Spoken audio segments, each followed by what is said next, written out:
What is going on, guys? It's Greg from East Coast Eyes. We are back from Philadelphia from the Final Four. We had a blast. Thanks to everyone that came out to the tent to say hey. We had a ton of fun meeting the fans, and we cannot wait until next year. So today, to kick back into it, we have a set of this old Lac set as a pair for today. So we have two really cool ones. Some of my favorites we've had in a while. This one is a Brine Edge Warp, and it's in brand new condition. This thing has never even seen the field. So this is really cool. This is a much older head, a different version of the Brine Edge they came out with back a while ago, and I haven't seen one in forever, so it's really cool to get an absolutely brand new one. And the other head we have is the Brine Matrix. So this is a super interesting head that has a ton of flair, and I specifically remember being in like middle school and being at a sleepaway camp for Lacrosse and trading a kid like all kinds of stuff just to get my hands on a neon green Brine Matrix. So this should be a cool little throwback to string up. So for the Warp, we have a piece of Royal Striker Hero Mesh and Hero Strings, and then for the Matrix we've got South Beach East Coast Mesh.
So I just finished stringing up the Matrix and the Edge Warp. Both of them were really fun to string up. Did this one with the South Beach East Coast Mesh, so Carolina to pink. I had to be careful with this one because that pinch and flare is so tight, the ball can barely fit through there. That it was tough to not make it two-channel where the ball wouldn't even come out, but I ended up with a really kind of baggy mid-low pocket, which should perform really well in this head based upon the face shape. It doesn't need the tightest channel to get a lot of hold, and should release really smooth with just the two shooting nylons with the Hero strings and the mesh. You can give it a ton of hold. So overall, this thing was a ton of fun to string. I don't remember exactly how I strung it back in the day, but it definitely was not this good. It probably looked a lot worse than this. So excited for Brine to take a couple shots with this guy. Next up, we've got the Brine Edge Warp, and we decided to hit this brand new fresh one with white Hero strings and Royal Striker Hero Mesh. This one was a lot tougher to string because this thing is wide. I've strung a lot of old heads for this series, and this was probably the hardest one to string so far. I strung it and it was just not channeled and really weird and wide. So it's very difficult to string, very few salvable holes. But in the end, I think we got a really usable pocket, a really functional one.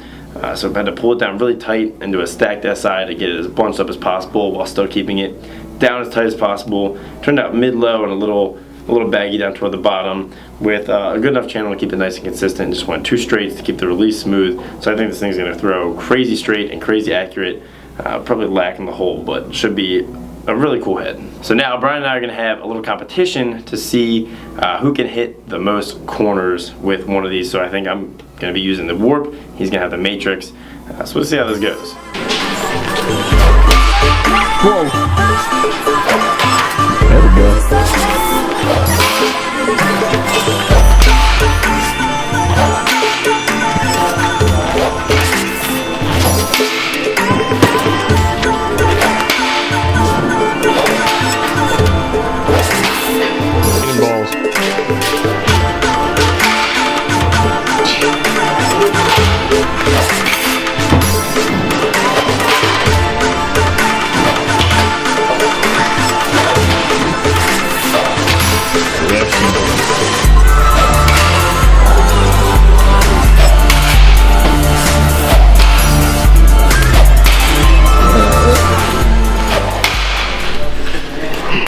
So thanks for watching, guys. I hope you guys liked this episode of this old lax head. Make sure to throw the video a like if you liked it. Comment down below with some other old heads you'd like to see us feature, and have a great day.